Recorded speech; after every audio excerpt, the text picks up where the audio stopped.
Life is happy story. മറക്കണ്ട, subscribe ചെയ്യുക, like ചെയ്യുക, ഷെയർ ചെയ്യുക, കമൻറ്റ് ചെയ്യുക, ബെല്ലൈക്കൺ അടിച്ച് പൊട്ടിക്കുക. അപ്പോൾ ഇന്ന് ഞാൻ വന്നത് ഞാൻ എഴുതിയ നല്ല ബ്യൂട്ടിഫുള്ളായിട്ടുള്ള ഒരു സ്റ്റോറിയാണ്. നിങ്ങൾക്ക് എല്ലാവർക്കും ഇഷ്ടപ്പെടും.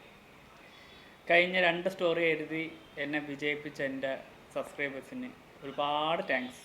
നിങ്ങൾക്ക് ഞാൻ ഒരു ബിഗ് സല്യൂട്ട്. ഈ കഥയും നിങ്ങൾക്ക് ഇഷ്ടമാവും. ഈ കഥയുടെ പേര് പെൻ സിംഹം എന്നാണ്. ഈ കഥയുടെ പേര് ഒരുപാട് പേരെ നിന്ന് ഞാൻ കുറേ കാര്യങ്ങൾ പഠിച്ചിട്ടാണ് ഈ സ്റ്റോറി എഴുതാൻ തീരുമാനിച്ചത്. ബോയ്സിനും കേൾക്കാം, ബോയ്സിന് നിങ്ങൾക്ക് നിങ്ങളുടേതായ രീതിയിൽ കേൾക്കാം. പക്ഷേ എക്സ്പെഷ്യലി ഗേൾസിനത് യൂസ്ലെസ് ആവുന്നു. ഓക്കെ, അപ്പം ബാംഗ്ലൂർ പഠിക്കാൻ പോയ മേരിയുടെ കഥയാണ് ഇവിടെ പറയുന്നത്. വളരെ തൻ്റെടിയും ധൈര്യശാലിയും മനക്കരുത്തും ഉള്ളൊരു കുട്ടിയാണ് മേരി. അവൾക്കൊരു ചേട്ടനുണ്ടായിരുന്നു. പുള്ളിയുടെ പേര് ബെൻ ജോൺസൺ എന്നാണ്.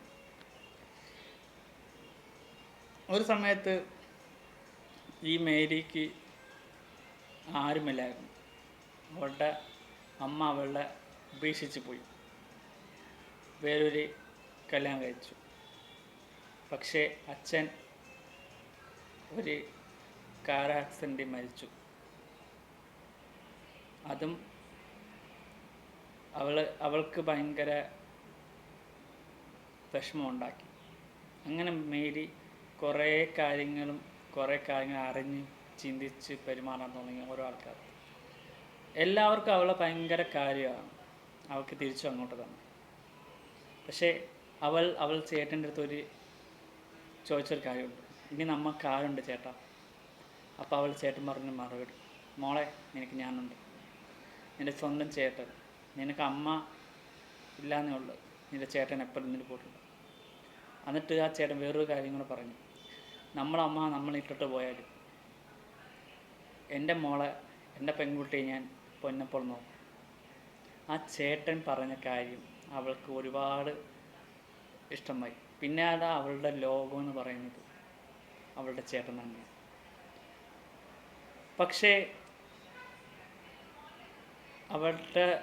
അവൾക്ക് ഒരു ആഗ്രഹം ഉണ്ടായിരുന്നു മനസ്സിൽ. ഒരു ചെറിയ വൃദ്ധസദനം അല്ലെങ്കിൽ വൃദ്ധസദനവും വേണമെന്ന് ആഗ്രഹം ഉണ്ടായിരുന്നു. ഈ കൊച്ചു കുട്ടികളെ നോക്കുന്ന ഒരു എന്താ പറയുക, സ്നേഹാലയം പോലത്തെ, അമ്മയെ നോക്കുന്ന പോലത്തെ ഒരു ഓർഫനേജും അവൾക്ക് തുടങ്ങണമെന്ന് ആഗ്രഹം ഉണ്ടായിരുന്നു. അത് രണ്ടും തുടങ്ങി. അവളാണ് നോക്കുന്നത്. അതിന് കാരണം അവളെ ചേട്ടനാണ്. പുള്ളിയാണ് ഈ പുള്ളിക്കാരത്തെ കൊണ്ട് എല്ലാം ചെയ്യിപ്പിച്ചത്. നമുക്ക് എന്താ പറയുക, അവൾ പറയും നമുക്ക് ഇനി വേറൊരു സംഭവം കൂടി തുടങ്ങുന്നു ചേട്ടാ. അപ്പം ആ ചേട്ടൻ ചോദിച്ചു, എന്താ നമ്മൾ എനിക്ക് തുടങ്ങുന്നത്? ചേട്ടാ, എനിക്കൊരാഗ്രഹമുണ്ട്. ഈ ഒരു ആഹാരം കഴിക്കാനില്ലാത്ത ആൾക്കാർക്ക് കുറച്ച് ഭക്ഷണം കൊടുക്കുന്നത് നല്ലതല്ലേ ചേട്ടാ? എൻ്റെ മോള് പറയുന്നത് നല്ല കാര്യമാണ്, എനിക്ക് നല്ലതേ വരുത്തുള്ളൂ. നീ എന്ത് ചെയ്താൽ തീരുമാനിച്ചാലും, എങ്ങനെ ചെയ്യാൻ തീരുമാനിച്ചാലും നിൻ്റെ ചേട്ടൻ നിൻ്റെ കൂടെ തന്നെ ഉണ്ട്. അതുകൊണ്ട് എൻ്റെ മോൾ ധൈര്യമായിട്ട് ചെയ്തു. ഞാൻ ഈ സമ്പാദിക്കുന്ന പൈസ എല്ലാം എൻ്റെ പെൺകുട്ടികൾക്ക് വേണ്ടിയാണ്. പക്ഷേ അവളുടെ ഉള്ളിൽ തന്നെ ഒരു ഫയർ ഉണ്ടായിരുന്നു. എനിക്ക് ജയിക്കണം, എനിക്ക് വിജയിക്കണം എന്നൊക്കെ പറഞ്ഞ ഒരു ഫയർ അവളുടെ ഉള്ളിനുള്ളിൽ വന്നു. കാണുമ്പോൾ അതിമനോഹരമായ സുന്ദരിയാണ്, സുമുഖിയാണ്. എല്ലാ ദിവസവും അവൾ പള്ളികളിൽ പോയി പ്രാർത്ഥിക്കും. ആ പ്രാർത്ഥന അവളുടെ ചേട്ടന് വേണ്ടിയായി. പക്ഷേ അവൾ പോലും അറിയാതെ അവളെ ദ്രോഹിച്ചുകൊണ്ടിരിക്കുകയാണ് അവളമ്മ. അപ്പോൾ അവൾ കൂട്ടുകാരി ചോദിച്ചു, ഒരു ദിവസം എൻ്റെ മോളെ കാണണമെന്നും പറഞ്ഞ് അമ്മ അഭിനയിച്ചുകൊണ്ട് ഡ്രാമ കളിച്ച് വന്നു. അപ്പോൾ ആ ബെൻ ജോൺസ് എന്ന് പറയുന്ന അവൻ്റെ പെങ്ങൾ മേരി പറഞ്ഞ കാര്യം, എനിക്ക് നിങ്ങളെ കാണണ്ട, നിങ്ങൾ കാരണമാണ് എൻ്റെ അച്ഛൻ മരിച്ചത്. കാരണം അച്ഛൻ മരിക്കാൻ എൻ്റെ കാര്യം നിങ്ങൾക്കറിയാമല്ലോ. എൻ്റെ കൺമുമ്പിൽ നിങ്ങൾ പോയിക്കോ. എൻ്റെ അച്ഛൻ്റെ കാറിൻ്റെ ബ്രേക്ക് പൊട്ടിച്ച് എൻ്റെ അച്ഛനെ നിങ്ങൾ കൊലപ്പെടുത്തി. നിങ്ങളെനിക്ക് കാണണ്ട. അപ്പോൾ അവൾ വല്ലാത്ത ഒരു വിഷമവും പൊട്ടിക്കരഞ്ഞു. അച്ഛൻ എന്ന് പറഞ്ഞാൽ അവൾക്ക് അത്രയും ജീവനാണ്. ഒരു പക്ഷെ അമ്മയെക്കാട്ടിയും ഏറ്റവും കൂടുതൽ ജീവനായിരുന്നു മേരിക്ക് അവളുടെ അച്ഛൻ ജോസഫ് എന്ന അച്ഛനോട്. ഒരുപാട് പരസ്പരം നല്ല കൂട്ടുകാരനെ പോലെ ആയിരുന്നു, അല്ലെങ്കിൽ നല്ല ഒത്തൊരുമയായിരുന്നു രണ്ടുപേരും തന്നെ. അങ്ങനെ എനിക്ക് ചേട്ടൻ പറഞ്ഞു, മോളെ എനിക്കിങ്ങനെ നിന്നാൽ മതിയോ, എനിക്ക് പഠിക്കാൻ പോകണ്ടേ? ഇല്ല ഏട്ടാ, എനിക്ക് പഠിക്കാൻ പോകണം. അതിനു മുമ്പ് എൻ്റെ അച്ഛൻ എൻ്റെ അടുത്തൊരു കാര്യം പറഞ്ഞു.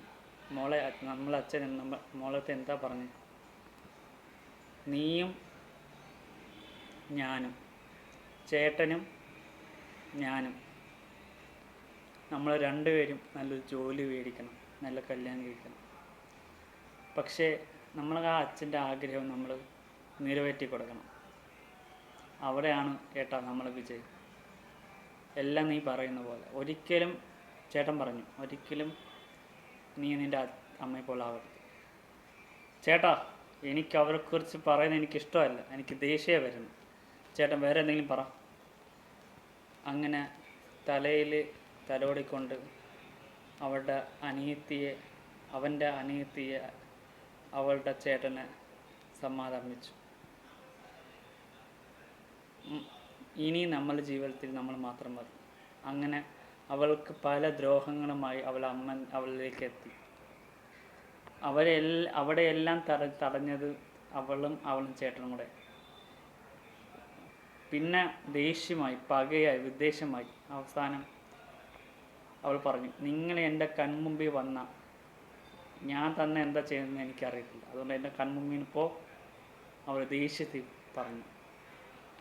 അപ്പോൾ അവൾ കൂട്ടായി അവളടുത്ത് ചോദിച്ച, മോനിഷ എന്ന് പറഞ്ഞൊരു കൂട്ടായി അവളടുത്ത് ചോദിച്ചു, ഇതാണ് നിൻ്റെ അമ്മ?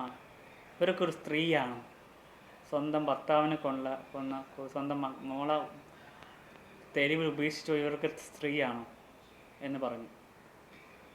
അങ്ങനെ അവസാനം അവരെ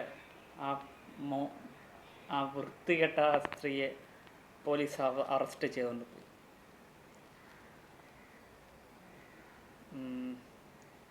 സങ്കടം സഹിക്കവയ്യാതെ ചേട്ടൻ്റെ കൂടെ അവൾ പോയി. പിന്നീട് നല്ലൊരു കുടുംബജീവിതം നയിച്ചു, നല്ലൊരു ദാമ്പത്യ ജീവിതവും നല്ലൊരു ആളെ കണ്ടെത്തി അവൾ കുടുംബജീവിതം നയിച്ചു. അവളുടെ ചേട്ടൻ തന്നെ അവളെ കല്യാണത്തിനായി ഒരുക്കങ്ങൾ ചെയ്തു. അങ്ങനെ അത് മനോഹരമായി നടന്നു. അവൾ ഇപ്പോൾ ഹാപ്പിയായി ജീവിക്കുന്നു. ഇത്രയും പറഞ്ഞുകൊണ്ട് ഞാൻ എൻ്റെ ബ്ലോഗ് അല്ലെങ്കിൽ എൻ്റെ ഈ സ്റ്റോറി ഞാൻ ഇവിടെ വൈൻഡപ്പ് ചെയ്യുന്നു. ടാറ്റാ, ബൈ. അടുത്ത നല്ല സ്റ്റോറീസായിട്ട് വരുന്നവരെ എല്ലാവർക്കും ഹാപ്പി ഓണം.